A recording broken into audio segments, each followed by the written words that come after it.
Part of me thinks that we should get some heavy metal music and have one of those announcers intro that, like the Collusion Derby. Sunday is the Practical Prayer Podcast on New Thought Media Network. Good afternoon or morning, depending on where you're zooming or interneting in from. This is the pre-show for the Practical Prayer Podcast, which we're going to start recording in any minute now. I'm Bill, that's Carol, and so we're going to do the podcast. I just get these weird thoughts about how to bring my old radio days back into this. Yeah? I was talking to a wedding couple, and the young bride said, "Yeah, and we just want to have a really a casual, fun ceremony. We want it to be want to be lighthearted and joke around." It's like, well, do you want some actual comedy? No, it doesn't have to be that. I said, well, you come to the right place. I can turn the dial up or down as we need to. So they got the right one. They got the right officiant for that. And actually, this is the third time that they'd scheduled the wedding. Mm-hmm. So they finally got impatient and got married by a justice of the peace. So this is just for the family and friends and the people who are going to be around at the big hotel in Philadelphia. And I said, cool, you don't even need to do the required parts of the ceremony. By the power vested in me by the Commonwealth of Pennsylvania, I declare to be exactly what you were when you walked in here, which is married. But the guests don't know this, right? Oh, everybody knows. They're all in on the secret. You know, my husband and I got married December 25th, 1980. But our reception was May something or other. May 25th, I think it was. The following year, 81. That's because of whatever, scheduling and everything. So anyway, we got there. And with the business that the two of you were in, everybody was kind of busy on the 25th of December? Well, yeah. Yeah, there was really that. It was that. And so we let everybody know. It wasn't a secret. But you know what? People still didn't know. Like when they got to the reception, they really were thinking that we got married and then just came. Like they weren't invited to the ceremony, and they were cool with that, but they were, they treated us like we just got married. We said, let's just go with it. It's easier than explaining. Yeah, you just came over from the reception. It just took you 5 months to wander in. That's it. The passing of seasons, and all of that. Yeah. All right, so we're going to do a Practical Prayer Podcast any minute now. Mm-hmm. And I think these are going fun. If there's anybody either in the comments now or by going to BeTheLight.com wants to put in a message about a prayer that you would like us to do as part of the podcast, or if there is some topic that you would like us specifically to cover, by all means, we are open to innumerable possibilities. Because otherwise what happens is Carol will be dealing with a situation for months, and finally it will come to a head, and that becomes a podcast episode. Because I'm so go ahead. Tease me in front of the whole world. I'm not teasing. I'm observing how things work. I'm just slow. Okay? I'm going to think it through. Like my husband says, I'm looking at her. She's walking around it. I'm just going to walk around it until, I'm finished. And usually it takes months. So you're right. Yeah. By the time I tell you, I've been messing with it. All right. Well, here's what we're going to do. I am going to push the buttons. We'll play the podcast intro. You'll turn off the fan. I'll close the window. We'll be all set up. We'll be all set up for summertime, and we'll do a Practical Prayer Podcast. Got it. Ooh-wee. Hold your breath and duck under the big wave. A practical prayer is a prayer that works. These discussions between Reverend Bill Marchiony and Carol Lawrence dive into the details of how it works and how to work it. Reverend Bill is a New Thought minister and the author of Practical Prayer for Real Results. Your new life begins with a new thought. Carol Lawrence is on a spiritual quest, finding the New Thought teaching after decades on the pulpit in 3 different traditional denominations. I've got some questions. Together, they're exploring the philosophy and activities that come together from many of the world's religions to create the practical spirituality that is New Thought.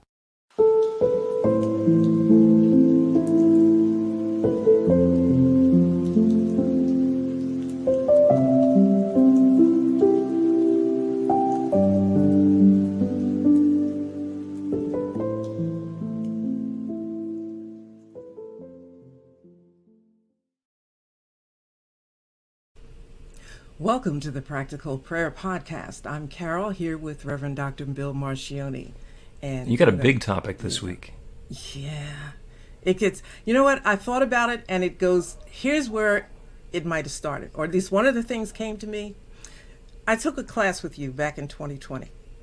And I can see the page that it was on, the diagram was on. I just can't remember, but you'll know how you go. Like sometimes you're up here, and then sometimes you're not, and then sometimes it's like things that you know. Maybe it's like a level of consciousness or something, and then and when you said it that day, I'll never forget it. I thought, well, once you get here, I thought you were here. You know, I didn't know you were like going down and in and out and all of that. I thought like, once I got this, I don't have to worry about this anymore. On to the next thing. Yeah, no. And what you're describing is the metaphysical teaching symbol, which is a circle with a couple of lines horizontally through it and a thing in the middle that looks like a V. Okay. I know that one, but you had us really, I'll find it. Points. Yes. Okay, fine. Yeah. All right. Yeah, usually that's the one. And the part in the top is about spirit, which is consciousness, which is where creativity happens and a new idea gets planted. And it gets planted in the part in the middle, which is the creative law. Using agricultural metaphor, the consciousness is the seed and the law is the soil, and it responds, and in the bottom section, which is form, is where that seed sprouts and the plant shows up and the new experience shows up in our life at its most simplest. And that's the entire process. And then, of course, the experiences that we're having down in the lower level are coming up that V-shaped thing, informing what we're thinking about, and that lets us start a new thought, which goes down through the process and creates something new in our lives. So that's the creative process. Look, I did the whole thing as though we're on the radio, and I didn't even have to use a picture. Or my hands. I didn't even use my hands. That's because you know it so well. You know, I understand that one. I'm going to send you the picture I was talking about because I was, It's a different picture?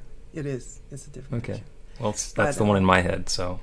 But it's very much like, it's the truth, I guess, of this journey. There are times when we're really on it and we got it and we understand some things, and then you wake up one day and it's not the same.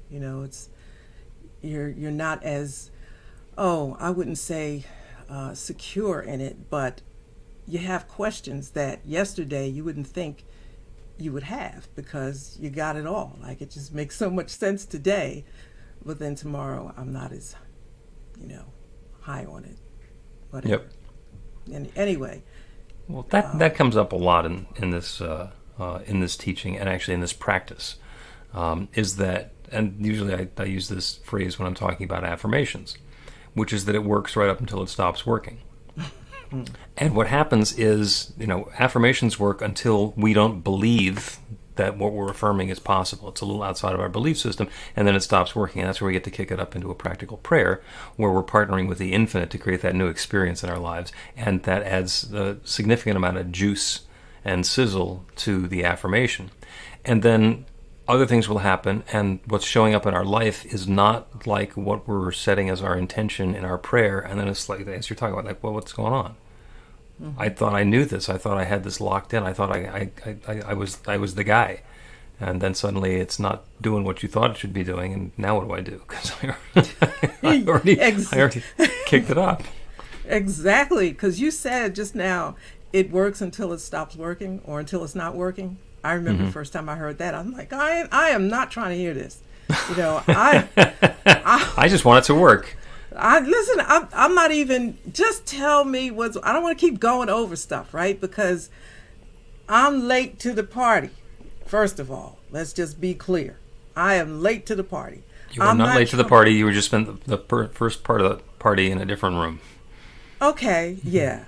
But in my feelings, I felt like I'm late to the party. So the least I can do is study and understand so that the next time I come to class or I'm, see you or whatever, I at least got the last thing you said. Do you know what I mean? So you don't have to keep going back over and over. And sometimes I would it work till it stopped working. I'm like, what the heck is this? So I'm back to the book now. Listen, but there's so many moving parts, to new thought and this whole understanding. Which also makes it extremely fascinating. But there's no one day that you get it all, and then you think, I'll go to the next thing, because then you'll get mad because it's, well, what the heck am I missing, right? Right. So. Right, and when you started by describing this, you said that it was about eternity and maybe the one mind. And in that metaphysical teaching symbol, it's the circle, the whole thing. That's the oneness, that everything is that circle. And we're just looking at it, and it's got the triune nature. So it's got three different aspects, but it's still the same thing. It's the one. And that's the infinite. And as humans, we have a really difficult time wrapping our head around the idea of infinite. Like, I go all the way to the end, and then what? You keep going. Yeah, you keep going. But then what? What's out there? And everything in our experience shows us that everything has an inside and an outside, a beginning and an end. And, regardless of how big the pasture is, eventually there's a fence. And so that's just the way we think of things. And conceptually, we can do eternity, we can do the infinite, we can do one mind. But when it comes to our actual experience, we slow down. So I think it's experience by experience, maybe, because I came into the idea, I guess my first whatever that I would point to and try to understand that is in Ecclesiastes. It says there's nothing new under the sun. So therefore, whatever happens has either already happened or it's just not new. It's just, so don't get all freaked out. If it's bad, somebody else is going through it and everything is okay. So I'm hearing something different. Say that one more time because your audio dropped out for a second. Okay. I don't even know what I said, right? It's about Ecclesiastes and nothing new under the sun. I'm so deep, I couldn't remember what I just said. Okay. So, there's nothing new under the sun, which tells me that whatever is happening now has already happened. There's already a solution. I don't have to worry. Just chill and try to stay awake and alert, or whatever you want to call it, until it is revealed to you. So I'm good with that. But then came the notion of oneness and one mind and blah, blah, blah. And I said, okay, all right, I got it. It's one mind. Nothing new under the sun. Eternity, okay, I'm in the middle of this eternity and I'm just flowing with eternity that never ends. And whatever I'm looking for, if I don't see it, I just need to be calm and it will appear, or it will be revealed, or the scales will fall from my eyes, if you want to be dramatic about it. Ooh, very dramatic. And I'll see it. So I was happy with that. But to say it and understand it intellectually is one thing. To live it and walk on that street is entirely a different thing. You agree? Oh, absolutely. And as always, when you mention Scripture, I like to make sure that we're going to jump into the metaphysics of the Scripture. So it says there's nothing new under the sun.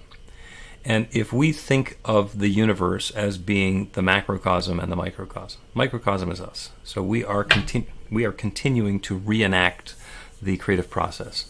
In our individual consciousness, we set an intention and instill a new belief in our subconscious, which is our shared subconscious with everything.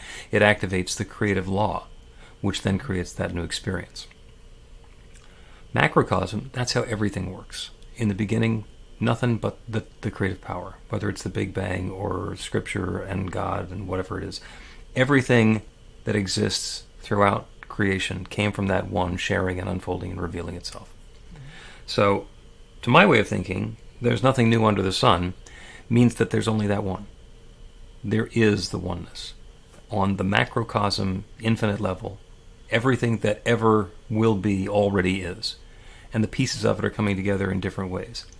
That doesn't mean that there's not going to be a completely novel experience for Carol or somebody else who's listening to this podcast, because there's stuff that's never happened to us, stuff that we've never seen in the world around us, that suddenly, through that creative process, reenacting on our own individual level, brings something new into being, to create a new recipe for something that's never been prepared before, or to build an invention that's never been invented before, or a work of art, or a piece of music, or any of the other creative endeavors we're involved in, for an accountant to figure out a novel way of categorizing the expenses and the income.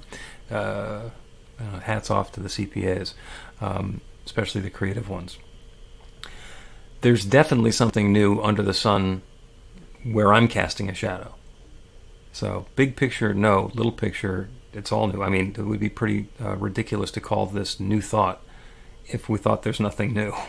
It's like, that's the wrong name. It kind of, I see what you're saying, but I guess from where I'm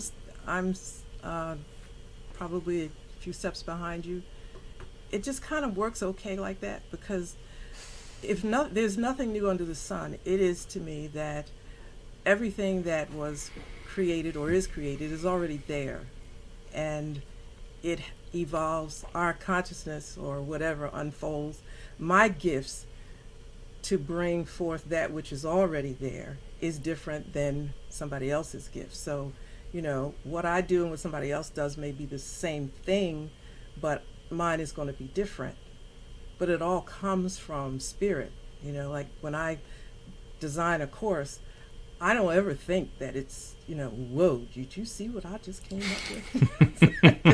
This is right, like I'm deep. No, it's not that. I just feel that at some point I connected or was in alignment, and this unfolded before me. I could see it, or I drew it in, whatever you want to call it. But it's all there, and 40, 50 years ago, I mean, from now or 100 years from now, somebody's going to take the concept and, make it even more amazing or different or more appropriate that fits into their time thing. So I guess that's what I see as nothing new. Because spirit isn't new. I'm just, like I said, I'm just late to the party. Well, I will continue to disagree with you about that. Let's take a break, and when we return from the break, we will talk about the view of the same topic from quantum physics and Albert Einstein. Learn to put practical prayer to work in your life. The steps are simple to learn and let you begin to get real results to create the life of your dreams immediately. Reverend Bill Marchiony's widely acclaimed book, Practical Prayer for Real Results, gives you a clear summary of the New Thought principles behind practical prayer and the series of easy-to-understand steps found in the most effective prayers from religions and spiritual practices all over the world and throughout history. Practical prayer is not a replacement for your religion or practice. It's a technique to make the work you do in consciousness even more effective. The book includes 40 prayers on various topics that you can adapt as needed and use as your own. Practical Prayer for Real Results is available in paperback, Kindle, and audiobook on Amazon or at b-the-light.com. That's b-the-light.com. Welcome back to the Practical Prayer Podcast. I'm Carol, here with Reverend Dr. Bill Marchiony, and go for it. Quantum physics. E equals mc squared. Mm-hmm. Everybody knows that was Albert Einstein. And most people even know what the E and the M and the C are. E is energy, M is matter. C is a constant, which is the speed of light squared. And what that little formula means, and by the way, it's been proven to be accurate, is that energy can be transformed into matter, can be transformed into energy. Energy and matter are on opposite sides of an equal sign. And the quantum physicists tell us that there is no additional energy or matter being created in the universe. It has all been here since the very beginning of time. Lots and lots of energy, and then that started having reactions and turning into matter and different kinds of matter and evolving and unfolding, and the periodic table got more complicated, and et cetera, et cetera, et cetera. That's the infinite. That creation is infinite. It's an infinite amount of energy, an infinite amount of matter, and they can be converted back and forth. So when we are creating something, we're not actually creating something new. We're converting something that exists into a different form. Mm-hmm. We're opening a channel so that that goodness that might have existed on Alpha Centauri for millions of years to finally show up in my yard. That, yes. That makes it, that's a beautiful picture. It also speaks to us in a way, or for me, in a way that sparks a level of humility. Because, like, I like everything I do, right? Mm-hmm. Most people, I love what I do, right? And when I get finished doing what I do, sometimes I think, that is so good. But at the same time, I'm feeling really humbled to have come up with an idea or a way to express an idea that it's already out there. You know, it's not new. It's not new. And I get a chance to interpret it or show it or express it or explain it my way. But also I get excited that I know somebody else is going to take this and open it up even more. So this is kind of just like my little installment on, you know, something that Spirit has, you know, put in motion or thought of or whatever forever, eternity past, eternity future. It's just like I had a little chance to be a part of it. Yeah, and it's fun, especially for you. Mm-hmm. For you, it's a real rush to be able to put the pieces together and come up with a way to explain things that you haven't heard before. And when you tell them to people who are interested in hearing you talk, that they light up and they go, oh, now I get it. Mm-hmm. Where there was confusion before, now there is understanding, and you get a kick out of that. I do. Well, that's how the one mind shows up in lots of different ways. It's showing up through you, for them, in them, and then the cycle continues back because it is the fact that you're watching the light bulb over their head go on that drives you to want to do it some more, because that's the fun part for you. That's the fun part. But the not so fun part is what I was telling you about in the pre-show.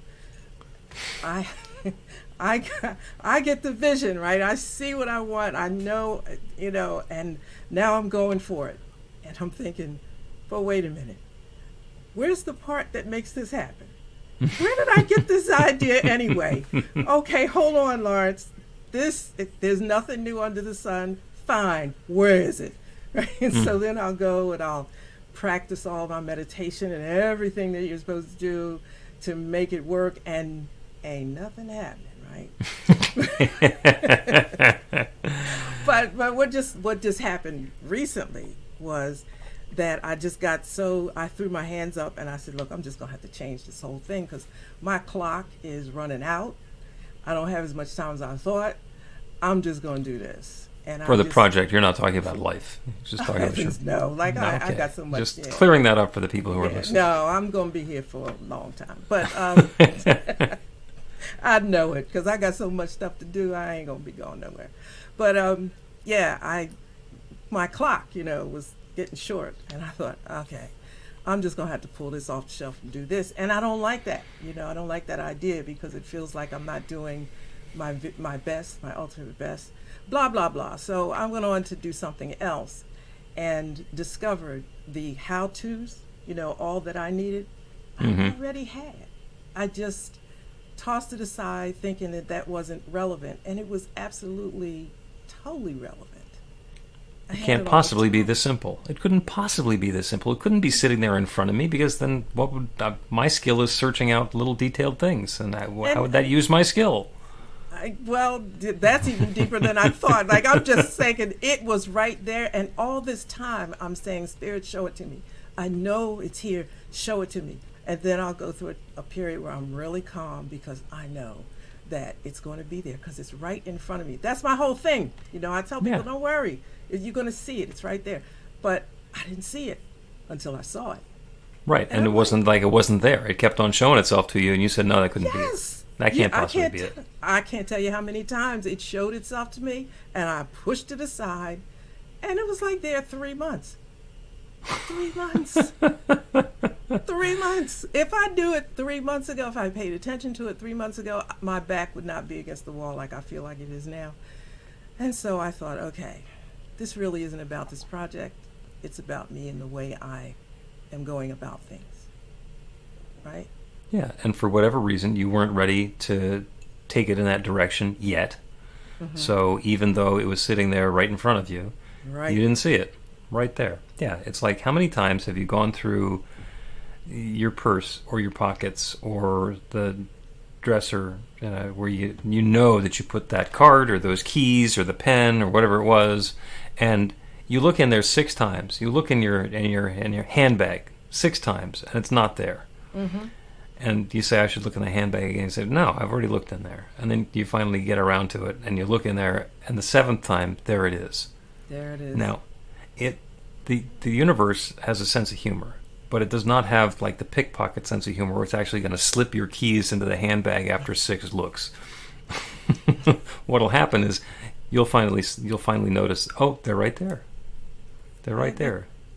That's a scotoma, something, I think I'm saying it right, where something is, you're not looking for it, so you don't see it, and then somebody else is standing right there and it just appears.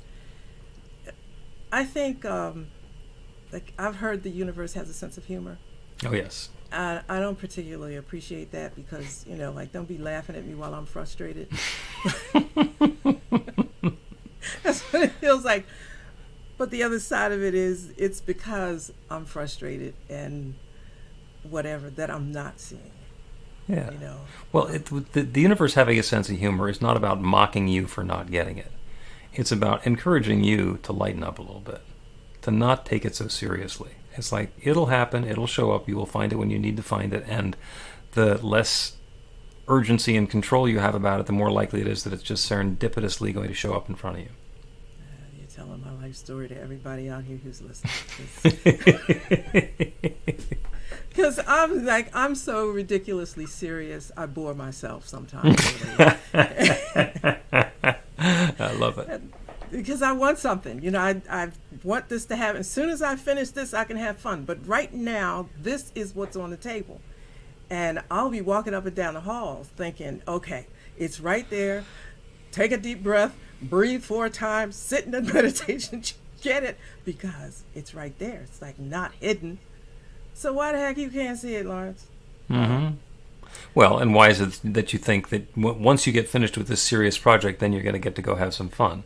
When in fact, you have fun doing the serious projects. Yeah. Okay. That makes me even more boring. Thank you very much. That I'm having fun doing the, yeah, okay. I guess it's true. That is true. Yeah. It's true. So we're going to take a break, and upon returning, we're going to do a prayer for serendipity. Get inspiration in an instant. God calls are the gentle and uplifting moment of truth to help you remember that the bright light of God's love is shining right now as you. It's your God Call with Reverend Bill. Start your 2-week free trial today, and you'll get a phone call 4 times a week from Reverend Bill with an uplifting half-minute message filled with insight, wisdom, story, and fun. Let your light shine. You can answer the call to listen to it live or let it go to voicemail so you can hear it later. After the free trial, your subscription is just $5.95 a month. The details are at godcall.org. God calls are disruptive, intentionally. Whenever you write something, put on a gold star. They take you away from your routine to remind you about the truth of who you really are. They come at random times between 8:15 a.m. and 6 p.m., so you won't be expecting them. And somehow, the message is exactly what you need to hear at the time. Magic is loose in the world. It's a moment of motivation in the middle of your day. Find out more and start your 2-week free trial now at godcall.org. Welcome back to the Practical Prayer Podcast. I'm Carol, and this is Reverend Dr. Bill Marchiony. And we're going to do a prayer, and it's about serendipity. Now, that is not somebody named Sarah, who has a weird last name. Serendipity is what happens when we think we're doing one thing, and it winds up turning into something really magnificent in a completely different direction. An example of serendipity would be if you are digging a latrine or building an outhouse, and you dig for a little while, and you get 5 or 6 feet down, and it's going okay, and then suddenly you open up into a cave, and there's a cave under the ground, and in the cave is just a huge amount of gold. Well, you didn't go down there looking for gold. You went down there looking for a place to stash the poops. and suddenly there's gold. And serendipity is how it changes from one thing to another so instantaneously. So the prayer now is about serendipity showing up in our lives, individually for each of us, and differently for all of us, because there is one infinite creative power that creates everything. We call it spirit or God or nature, the Big Bang or George or Big Sweetie, whatever it is that we call it. It's that one which shares itself as and through and in all of its creation. Everything is that divine God love expressed in its own particular way. All of the activities that we are involved in, all the substance and all the energy, all the thoughts, everything that exists about us is that one expressed in our own unique and particular way. So everything that we are is that divine presence particularized as each of us. And so as we go about our daily activities and we set our intentions for the good that we wish to have filling our lives, we let loose the thought that those things need to be connected. We let loose the thought that those need to be connected. I am not going to do this over here to get that result over there. Now, there might be some activities that are required of me, some involvement that I will have, some steps that I get to take. But we're turning it over to that infinite creative power. So as we get the idea for the tone and texture and flavor and nuance of that new experience, that new activity, that new whatever it is that we're bringing into life, as we set the intention, as we get the idea, the inspiration for that, we let loose the idea that we know how to do it, or we have to figure out how to do it. We need to understand exactly what the steps are, what the recipe is going to be, what the procedure is for bringing that into experience. And that's what we take into prayer. And we turn that intention over to that infinite creative power that creates everything. It goes beyond our understanding, our awareness, what we believe we can do ourselves, and invites that infinite creative power that creates everything to create this newness. And part of it happens through the natural unfolding of events, and part of it happens through the guidance that we get of what is the next perfect step for me to take. Sometimes something that's completely obvious. I know I need to do this now. And sometimes it seems like it's a complete distraction and it's saying to dig a hole when we think that we should be looking for gold. And we follow that guidance and we take the steps and we open and allow. We surrender our attachment to how we think it's going to work and open ourselves up to that great creative power. And the divine creates that. And it's doing that for each of us. For whatever it is that we are setting the intention, opening our invitation for, the infinite is now creating that in our experience, opening the way for that good to appear in our lives. And each one of us is aware of the guidance. Each one of us, to the greatest degree possible, has that willingness and ability to step forward on that next new path, to take that next step, to take that next step after that, and to continue in that iterative process of knowing the truth, inviting that newness, and taking the steps. And then bam, suddenly there it is.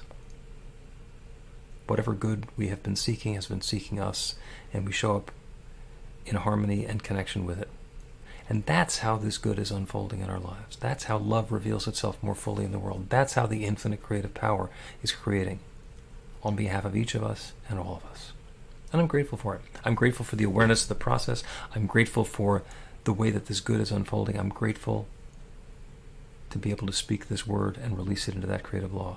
And to know without any question, doubt, hesitation whatsoever, that that law is already responding. It's already saying yes. And so I let it be. And so it is. The Practical Prayer Podcast with Reverend Bill Marchiony and Carol Lawrence is a production of BeTheLight.com. be-the-light.com. Where you can find more information about practical prayer for real results. Our theme is by Music of Wisdom. You can learn about the spiritual community of New Thought Philadelphia with daily guided meditations, Weekly celebrations of spirit, and Reverend Bill's classes in practical spirituality at newthoughtphilly.org.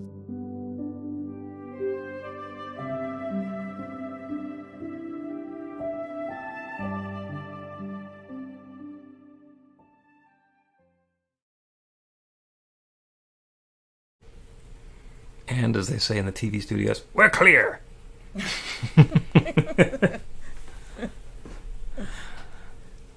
That was a good one. I like that one.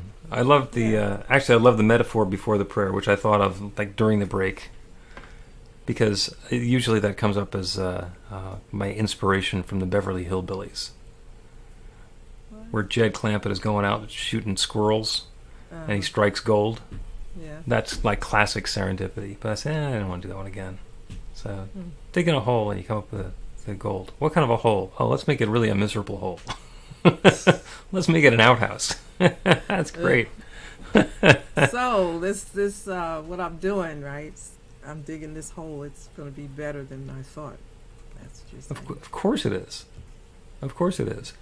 And the hole that you're digging, the excavation that you're doing, does not need to be nearly as deep or as thorough or as demanding as you thought it would.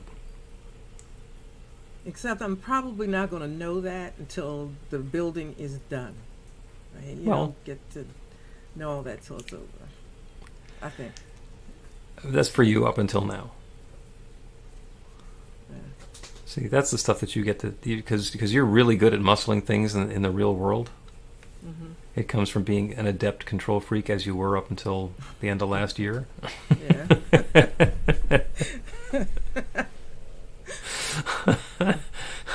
And as we let go of that, as we let go of our need to control, then suddenly we get to do what's ours and get to let go, and then see what else happens. Yeah. I think I'm still a rookie. Right? Okay. Yeah. Yeah, because I don't know when to. It looks. Yeah. Okay. We'll see. I guess we'll see what ends up being. Yeah. You know what they call a rookie in the NFL? What? A professional football player.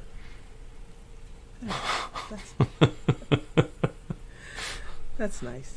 And they just Yeah. have the longest career ahead of them, of anybody on the team. That's encouraging. Yeah. Well, I do think What you've got it, and I'm really looking forward to hearing what the project is and what it started out being, because maybe it's different.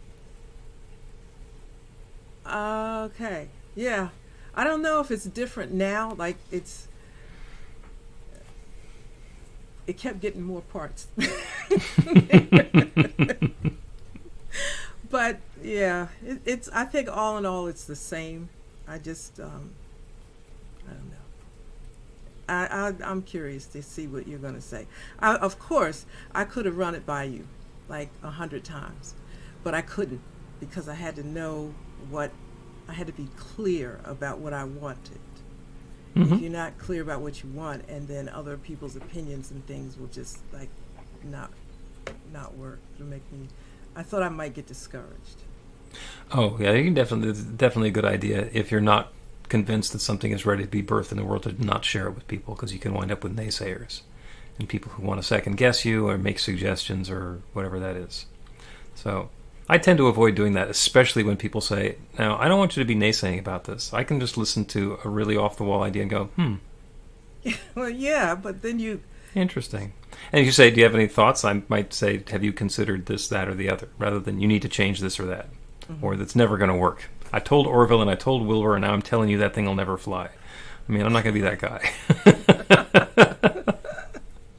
But it's like when we talked, I think it was in the pre-show, like I can get an idea and it will just, I can build on that thing until it is so amazing. I will build a kingdom in my mind and see exactly every piece in it. Now comes the part to make it happen. And sometimes I'll say, what were you thinking? It's a good idea, but it's not going to happen in one lifetime, right? Yeah, so maybe your job is to draw the blueprints and let somebody else do the construction project. Who knows? Yeah, Who knows? We'll see. All right. And part of it is, you ever been scared and excited at the same time? Oh, yeah. Yeah, I'm excited to see how much of what I really thought is going to really be there, and how this is really going to play out. And then part of me is saying, which is terrible, I use that word afraid or fear, that's so awful. Suppose, only one part of it works, then it's not the whole project that I planned. And then you have to be okay with that.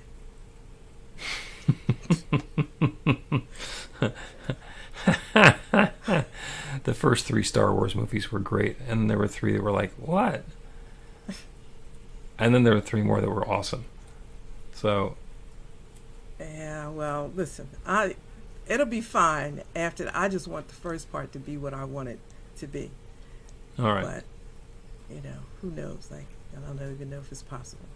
Well, we're going to practice our surrender and see what happens. Yeah. That is a wrap. Okay. Practice what? Surrender? Like, what part of this am I supposed to surrender? We'll talk later.